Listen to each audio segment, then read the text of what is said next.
es darles la bienvenida a, a este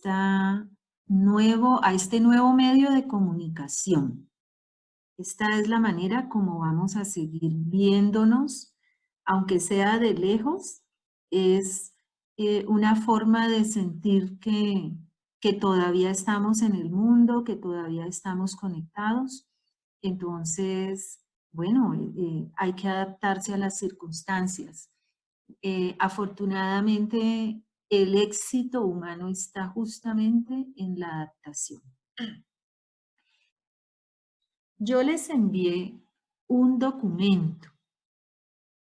El documento, yo sé que es pesado de leer. No es tan sencillo de leer, porque está hablando del concepto de posmodernidad desde el origen mismo, las alimentaciones que en diferentes momentos se dieron sobre ese concepto de posmodernidad, digamos, las injerencias que ese concepto de posmodernidad ha tenido en diferentes instancias, en diferentes entornos, las aportaciones que desde esos entornos se han hecho, ¿sí? Y en la última parte del documento, digamos que hay ya como una especie de conclusiones de esos 5 rasgos o esas 5 características principales que la posmodernidad en general tiene. Hace citaciones diversas de muchos autores, propuestas, teorías, doctrinas, movimientos, ¿sí? Entonces es un documento que es bastante denso y complejo de comprender. No les estoy diciendo que sea fácil. En principio hay un movimiento que se conoce como estructuralismo, ¿sí? La Francia de los años 60 empieza a hacer un cuestionamiento acerca del existencialismo, que era el que se había dado antes, ¿sí? Y de como esas diferentes posturas que se dan desde los ámbitos políticos y académicos. Entonces, estos filósofos, porque casi todos son filósofos, Foucault, Lyotard, Merleau-Ponty, Derrida, ¿sí? Que son básicamente los filósofos que aportan, lo que hacen es generar una nueva discusión otra vez en torno a, digamos, se llama estructuralismo porque es volver a retomar el estructuralismo. El estructuralismo es básicamente la filosofía que estudia las estructuras de las cosas, es decir, cómo las cosas se organizan, cómo se originan, cómo esas cosas se relacionan, cómo es que surge, cómo se sistematizan. Entonces, ese postestructuralismo que va a surgir en Francia, lo que va a hacer es intentar reconocer, digamos, un cambio frente a las nuevas maneras de relacionarse los discursos en el ámbito posterior a la Segunda Guerra Mundial. En la estructura del lenguaje, por ejemplo, cómo nos comunicamos, cómo nos interrelacionamos, los significados de las cosas, ¿sí? Cómo las cosas empiezan a tener valor por sí mismas en tanto cosas o en tanto resultado de las cosas, producto de una sociedad y de una cultura. Entonces, ese postestructuralismo que se refiere allí, ¿sí? Es que no es tanto encontrar la importancia que tienen las cosas, digamos, por la manera como estas cosas están ordenadas, ¿sí? No es tanto verlas como un sistema, como tal, eso no es lo que le interesa a ese estructuralismo como tal, sino que es empezar a ver cómo estas cosas se relacionan en ámbitos más amplios, unas cosas con otras cosas, y cómo cada una de esas cosas empieza a tener valor por sí misma. Entonces, esto es importante e interesante porque en el posmodernismo las cosas no tienen paradigmas, no hay modelos, ¿sí? Los modelos allí prácticamente no existen. Las cosas son importantes en tanto son ellas mismas. Fíjense que el estructuralismo va en contra del positivismo. Es decir, el positivismo es la manera como se resuelven las cosas desde la sistematización de la ciencia. El método científico que es el que determina el orden de las cosas. Entonces el positivismo es ordenado, es organizado, es sistematizado. El positivismo determina que las cosas tienen que tener un rigor, tienen que tener un protocolo, ¿sí? Y frente a eso lo que nos decía Natalia, por ejemplo, lo que uno siente, ¿sí? La manera de ver el mundo desde una visión muy particular, ¿sí? Esa forma de ver el mundo distinta, esas diferentes cosmovisiones, ¿sí? No aplicarse siempre a lo que nos establecen o los paradigmas establecidos, ya sea desde el Estado, desde la ciencia, desde las instituciones, desde el rigor, sino que hay personas que tienen también voz y tienen manera de ver las cosas de una forma distinta. Entonces, por ejemplo, ¿en qué influyó eso al arte? O a la arquitectura, digámoslo así, ¿sí? Fíjense que allí mencionaba una importante autora que se menciona se me olvida el nombre en este momento, ella se llama Jane, ya les digo, Jane Jacobs, ¿sí? Jane Jacobs, ella no es arquitecta. Jane Jacobs empieza a criticar la arquitectura de los conjuntos unifamiliares que se dieron en Estados Unidos, el urbanismo estadounidense, las cajitas de los edificios de apartamentos donde metían a la gente y todas las personas no eran personas, sino que eran usuarios, habitantes de esas cajitas. No se tiene en cuenta si la gente gusta, cómo se siente en ese lugar. No, simplemente se empezaron a crear edificios en gran cantidad porque había que resolver el problema habitacional. Entonces, hace una crítica enorme, ¿sí? Porque la arquitectura del estilo internacional, o en la arquitectura del estilo internacional más bien, ¿sí? Se trató de resolver, como dice Mafalda, lo urgente no deja tiempo para lo importante. Lo urgente no deja tiempo para lo importante. Es decir, lo que hay que resolver de manera inmediata prima sobre las bases profundas de algo. Entonces, la urgencia de algo determina, la urgencia del COVID-19, ¿sí? Determinó que todos ahora estemos en lo que estamos y cada uno separado en su lugar. Y si tienes a tu mami al lado, no la abraces porque hay riesgo de que se infecte ella o te infectes tú, ¿sí? Entonces, la importancia de las relaciones interpersonales en este momento quedan en segundo plano, porque no podemos expresar ese cariño, y eso es importante, ¿sí? Entonces, lo importante, lo urgente era darle vivienda a la gente, hacer bloquecitos, hacer cajitas por montones y meter allí a la gente. Eso evidentemente demostró el fracaso. Y ella hace pues una crítica justamente a ese urbanismo, ¿sí? Con el documento Vida y Muerte de las Grandes Ciudades Norteamericanas. Pero de esa manera también criticó la manera como se estaba haciendo la arquitectura y el resultado final de la modernidad.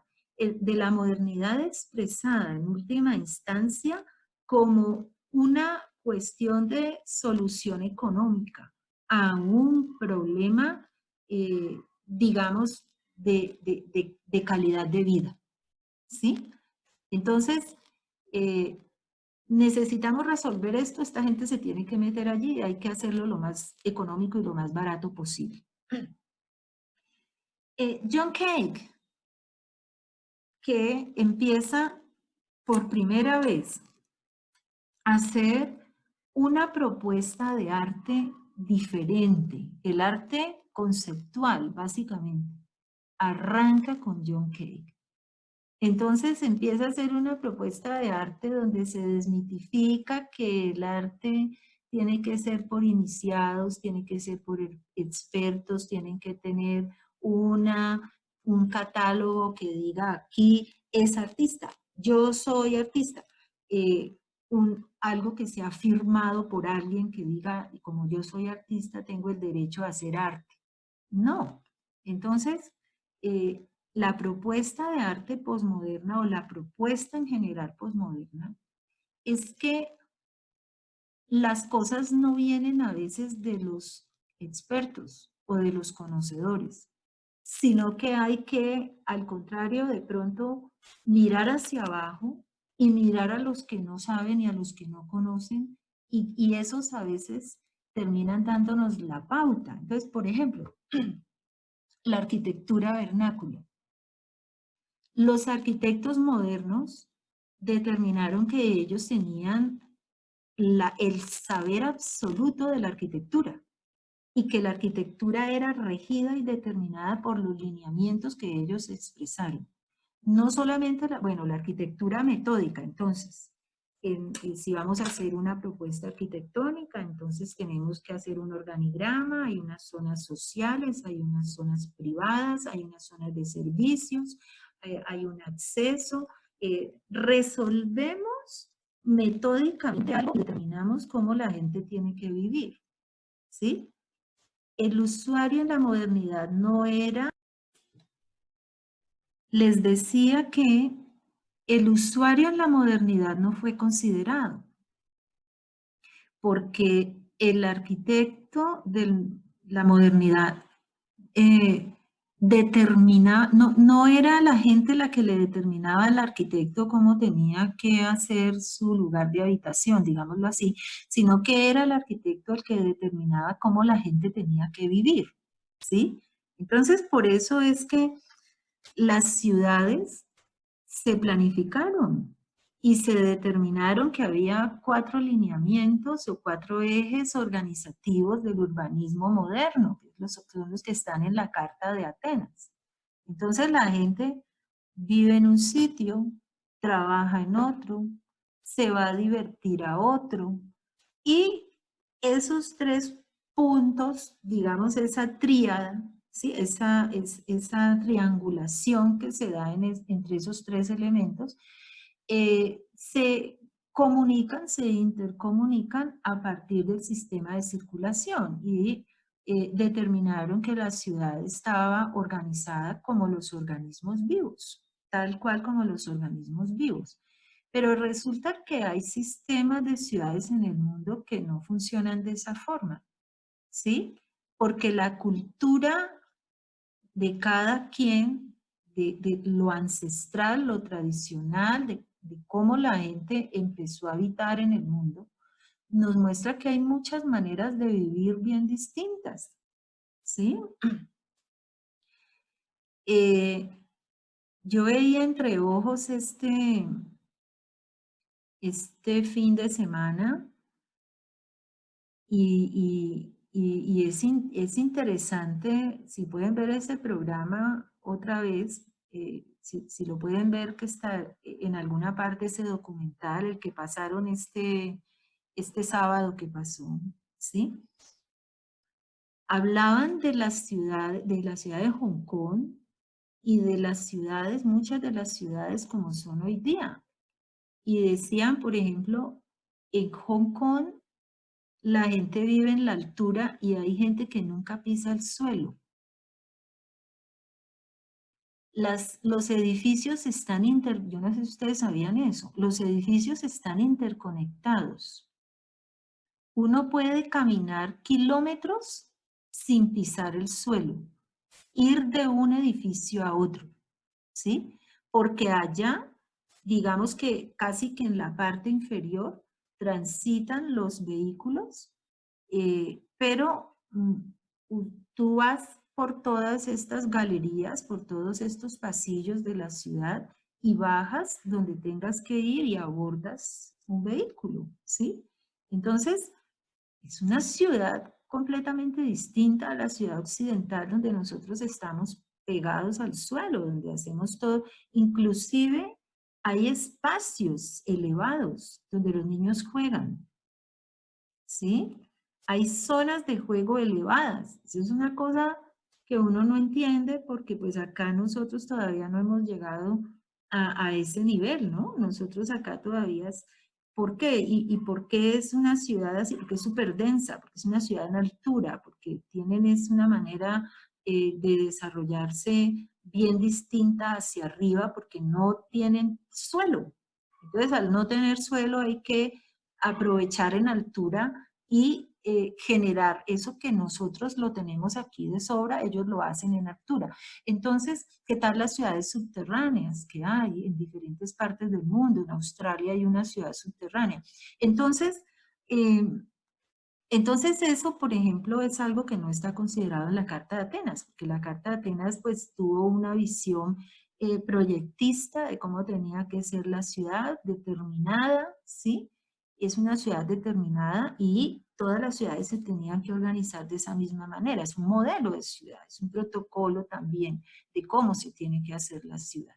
Entonces, lo que hace la posmodernidad es decirle, no, un momentico, usted como arquitecto no tiene la sartén por el mango y el mango también, sino que usted tiene que mirar que hay gente que en los lugares vive hace cientos de años, ¿sí?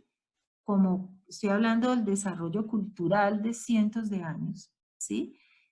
Desarrollos milenarios que hay en algunos lugares y la gente generación tras generación ha ido incorporando esta manera de vivir, ¿sí? Y ya lo tienen muy metido en su ADN. Entonces, que alguien venga y les diga, no, así no es que usted tiene que vivir, es que yo soy el que sé y usted tiene que vivir de esta forma, ¿sí? Entonces era no considerar esas particularidades de la cultura y de las sociedades, porque todo se veía desde el punto de vista positivista, racional, es decir, 1 más 1 es 2 y no es 3 ni 5 ni 8, ¿sí? Las cosas se tienen que hacer ordenadamente. La Bauhaus dijo, usted arranca por aquí y termina de esta forma. Hay un orden, hay un método, ¿sí? El discurso del método, esa aplicación del método, es lo que determinaba cómo se tenían que hacer las cosas. Entonces la posmodernidad dice, no, es que eso no es lo único. Entonces la exposición que se hizo en el Museo de Arte Moderno de Nueva York en los años 80 sobre la arquitectura vernácula, sobre esas miradas a la manera como la gente vive, ¿sí? En sus lugares de origen, no reconocidas por el mundo profesional, no reconocidas en las universidades y que llega el Museo de Arte Moderno de Nueva York y dice, no, es que la gente determina cómo quiere vivir, determinó que la arquitectura vernácula hoy día nos determina cosas. Ya nosotros no podemos ir a una comunidad hacer la arquitectura y decirle, no, mire, hágala de esta forma porque es que yo soy el que sé y yo tengo un título y mire, aquí le muestro mi título y yo me gradué y yo estudié, ¿sí? No, esa gente lleva toda la vida, cientos de años, no ellos, pero sí sus generaciones ancestrales viviendo de esa forma, y son ellos los que saben cómo es que tienen que vivir allí, y uno es el que tiene que ir a mirar y a comprender eso. Entonces, la posmodernidad es ante todo eso, ¿sí? Es una crítica ante el establishment, ante lo establecido, ante el statu quo. El statu quo es lo que el Estado mismo, el ser mismo del Estado como tal, ¿sí? Y esa predeterminación de las cosas, de cómo tienen que ser, ¿sí? Es lo que justamente se rompe en la posmodernidad. Las cosas ya no son a priorísticamente. Las cosas no son a priorísticamente. Las cosas no son como uno quisiera que fueran. Las cosas son cosas y hay que entenderlas como son y lo que tenemos es que hacer una comprensión de esas cosas. Entonces la posmodernidad es un llamado a eso. La posmodernidad de alguna manera es una liberación frente a todo eso que estaba establecido. Eso hace parte de, digamos, de ese pensamiento posmoderno. Y es que había que eliminar cualquier cosa que determinara que nosotros todos nos tenemos que comportar de tal manera, que tenemos que pensar de tal manera, que tenemos que seguir ciertos lineamientos, que nadie se puede salir de la línea, ¿sí? Por ejemplo, eh, me gustaría que, no sé si lo han visto, el musical The Wall de Pink Floyd. Es una película, es un musical que justamente es una, digamos, es el cambio que se da y es esa, como esa expresión rebelde, digamos, de ir en contra de toda, de la academia, hay una escena allí muy dura, ¿sí? Muy dura. Y es que eh, los niños en las escuelas, ¿sí? Ellos se rebelan contra el maestro, digámoslo así, contra la enseñanza que les están dando, que es una enseñanza secular, y luego muestran la escena como los niños están por una cadena, van pasando por una cadena de producción, los niños están subidos allí en la cadena y la cadena va corriendo y los niños van cayendo y luego muestran cómo hay una molienda de salchichas. Es una escena muy fuerte, ¿sí? Porque obviamente se pasa pues de una escena a otra, ¿no? Como es una película muy surrealista también, donde de alguna manera es como se dice eso. eh, es con doble L, eso, muchísimas gracias. Es otro ladrillo en la pared, ¿sí? Se muestra cómo los niños en las escuelas les están enseñando los mismos lineamientos para todo el mundo y quieren al final eso, perfecto, muchísimas gracias, de Wall Pink Floyd, eso, muy bien, eso, muy bien. Por favor, véanse, es con doble L, muy bien, allí tenía yo un error. Eh, por favor, vean la película, eso, maravilloso, maravilloso que nos lo esté mostrando. Eso es justamente la situación de la guerra, ¿sí?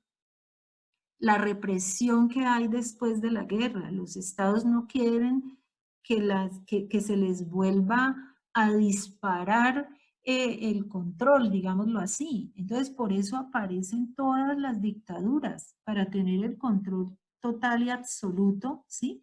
Y que no vuelva a pasar otra situación de este tipo, de esta naturaleza.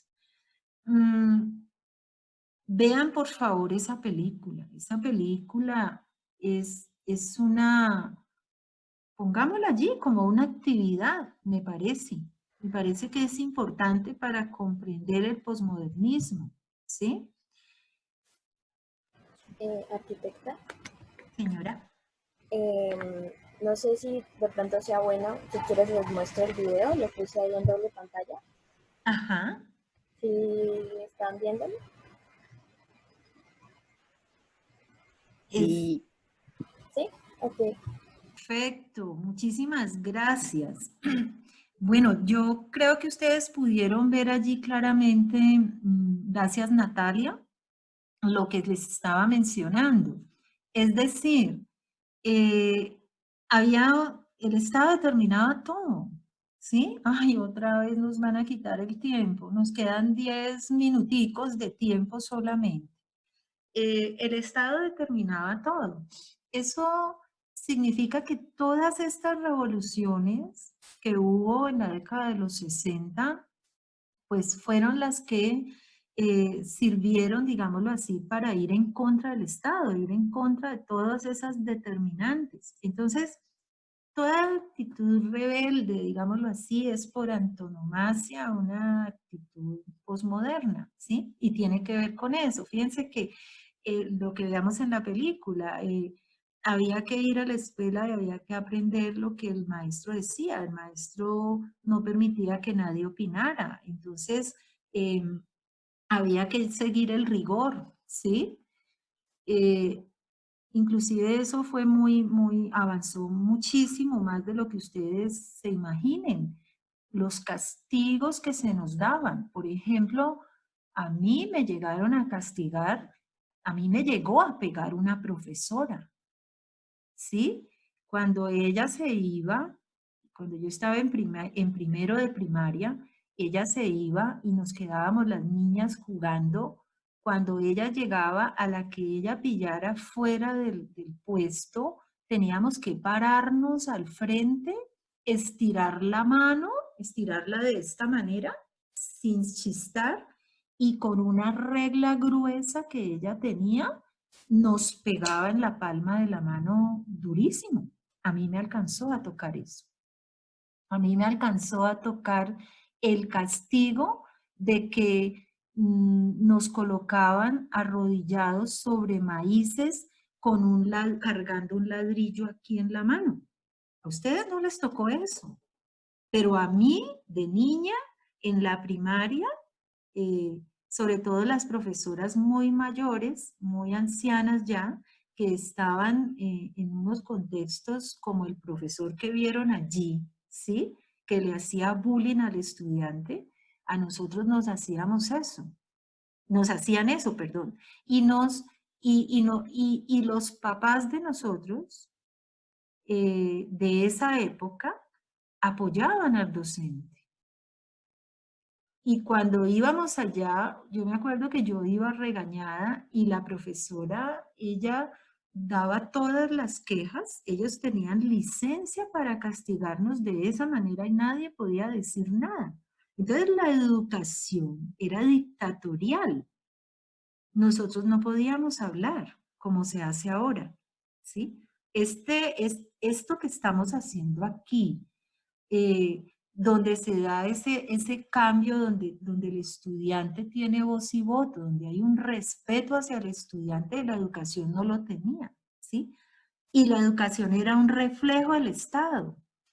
El pacto social era de esa manera, el Estado y la institución mandaba y tenía la verdad absoluta de todo. Y esa verdad se respaldó en la creencia positivista de que la autoridad y el Estado y los que estaban en un nivel superior tenían esa verdad absoluta. Eso fue lo que la modernidad enseñó. Había unos paradigmas y no se podía salir de esos paradigmas. Entonces la posmodernidad empieza a romper esos paradigmas, ¿sí? Empieza a ir en contra de todo eso. No sé si alguien más quisiera hacer un comentario. Vi que Joanfer colocaba por acá algo de Diana Uribe. Nos colocó un... ¡Ay! Sí, eso es una realidad. La gente de mi edad la vivió y era normal, era natural. Nosotros no podíamos rebelarnos contra eso, ¿sí? Los profesores nos pegaban. A mí me tocó eso. A mí me tocó eso. ¿Sí? La historiadora Diana Uribe también nos narra la historia de la contracultura en el siglo XX. Muy bien. Allí ustedes pueden leer, yo tengo ese libro, no sé si pudiera escanearles algo de allí, porque lo pueden revisar allí, lo que Diana Uribe hizo, digamos, muchos especiales, y fueron muchos los podcasts, se puede encontrar por los podcasts, toda esa narrativa de la contracultura, ¿sí? Digamos que el libro, yo tengo el libro, pero no sé si me quede fácil escanearlo.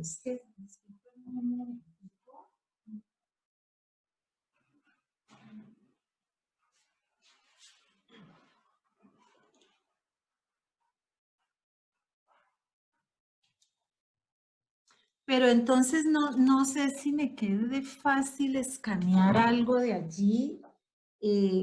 Voy a mirar si de pronto algunos apartes que sean importantes o interesantes. Natalia. Iba a decirles que algo que puede enriquecerlos mucho en este aspecto de lo que preguntaba ahorita Fernanda sobre esa posición de la posmodernidad y el tema de la represión. Hay unas películas que me he visto que son realmente buenas, que son muy ricas dentro de lo que es el film y el contexto que tiene, que es, por ejemplo, una de ellas es La Noche de los Lápices, que es supremamente importante y evoca parte de este momento en la historia. Otra es Los Miserables, que eh, es un musical, pero es una película excelente y también narra muchos momentos fuertes y fundamentales de la Revolución Francesa.